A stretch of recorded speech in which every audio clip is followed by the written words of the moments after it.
কি হলো? কই গেলে? মানি ব্যাগটা দিয়ে যাও। এখন থেকে নিজের মানিব্যাগ নিজে নিতে শেখো। আমার পক্ষে আর সম্ভব না, আমি বাড়ি চলে যাচ্ছি। আরে বউ, কি কি কি বলতেছো? বাপের বাড়ি চলে যেতেছো মানে? তুমি কি পাগল টাগল হয়ে গেছো নাকি? আমি রাত্রে কইলাম না যে সময় দাও, আমি আস্তে ধীরে সব কিছু ঠিক করে দেবো। আর কইলাম তো যে আমি তোমারে আরো প্লেট ডিনার সেট যা লাগে সব কিনে এনে দেবো। আস্তে কথা কও, মাথা ঠান্ডা রাখো। চলো ঘরে চলো। আস্তে ধীরে বলতে কোনো কথা নেই, আমার মাথা ঠান্ডাই আছে। তুমি এই বাড়ির হাড়ি আলাদা না করা পর্যন্ত আমি সংসার করব না, শুনছো? কার এত বড় সাহস রে এই বাসায়? হ্যাঁ, যে আমার মায়ের সাথে ঝগড়া করে? হ্যাঁ, কার এত বড় সাহস? দেখতে চাই তার মুখটা, আজকে তার চুল টাইম না ছিড়বো আমি। বউ কি শুরু করলা? আমরা আইছি ঝগড়া বিবাদ থামানোর লাগে, তুমি যদি ঝগড়া আরো বাড়াইতেছো। আরে থামো, দেখতেছি আমি তো আয়া পড়ছি। শাশুড়ি আম্মা, শ্বশুর আম্মা, আমরা যান আইসেন তো ঘটনা কি শোনেন? আমাদের বলেন তো, আমি সব কিছু শুনতে চাই, আমি বিচার করতে আসছি। একটু দেরি করি নাই, শোনার পর একদম ছুটে চলে আসছি। আম্মা যান, ও আব্বা যান, আসেন আম্মা যান। আই ঘাবড়া, কি হবে কি সাত সকালে? হ্যাঁ, আমি যাবো অফিসে, রেডি হচ্ছি, তোমরা কি শুরু করবে? আব্বাজান ঘটনা হয়েছে, থাকতে করে ঘটনা হয়েছে, শুনলাম যে ওই তো এই ঝগড়া বিবাদের কথা শুই না আইলাম। কি হয়েছে বিচার করতেছি, কোনো ঝামেলা নেই, সবকে সুন্দর মতো বিচার করে তুমি আয়া করছি আমরা। কি হয়েছিল আম্মাজান কন্ত ঘটনাটা? আব্বা মা, মানে হয়েছে কি ওই যে মানে তোমাদের বৌমা রাগ করে ব্যাগ গুছিয়ে বাপের বাড়ি চলে যাচ্ছে। চলে যাচ্ছে? যাক যাক, তাড়াতাড়ি যাইতে কো, এই আপদ গেলে তো আমি খুশি। আমি বাইকটা যাই। যা। কি? আমি আপদ? আমারে আপদ বললেন?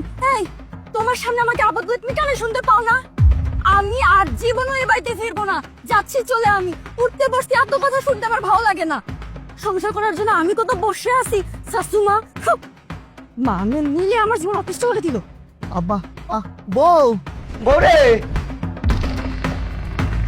আলহামদুলিল্লাহ, আপদ গেল আমার বাড়ির থেকে। এবার আমি একটু শান্তিতে থাকো।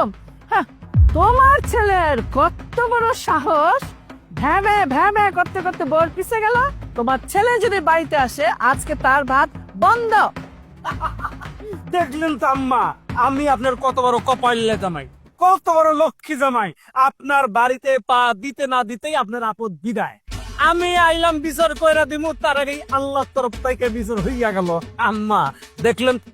আম্মা ক্ষুধা তো লাগছে, নাস্তা খাবো। বুঝলাম, তোমার ছেলের খাওয়া তুমি বন্ধ করছো, তুমি সেটা করতেই পারো, কিন্তু এই সাত সকালে তোমার এই কপালে কৃপণ জামাইকে খবরটা ট্রান্সফার করলো কে? আম্মা আহা জামাই বাবাজি, বাবা একটু ধৈর্য ধরো। তোমার জানো তো তোমার শ্বশুর একটু ব্যাকল টাইপের। এই দাঁড়াচ্ছ কেন? যাও যাও অফিসে যাও, দেরি হয়ে যাচ্ছে। এই দাঁড়াও দাঁড়াও দাঁড়াও, অফিস থেকে আসার সময় ডিনার সেট আনতে কিন্তু ভুল করবে না, মনে থাকে যেন কথাটা। যাও যাও। আম্মা জান, হ্যাঁ এই ঝগড়া বিবাদের কথা সেটা ধরেন যে নাস্তাটা করার সময় পাই নাই। আচ্ছা, শ্বশুর বাড়িতে ঝামেলা, জামাই কিভাবে বাড়িতে বসে নাস্তা করা? হ্যাঁ, এই জন্য দুজন সুইটে চলে আসছি। নাস্তা টাস্তা কিছু রেডি আছে তো, খুবই ক্ষুধা লাগছে।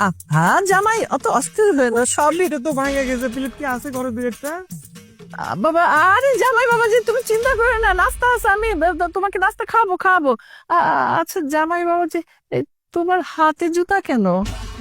হয়েছে কি আম্মা জান, ওই যে আমরা তখন আইতেছিলাম, রাস্তায় কাজ হইতেছে, নতুন রাস্তার কাজ, ইট সুরকি বালি খোয়া পইরা আছে, আবার দেখি যে পিস।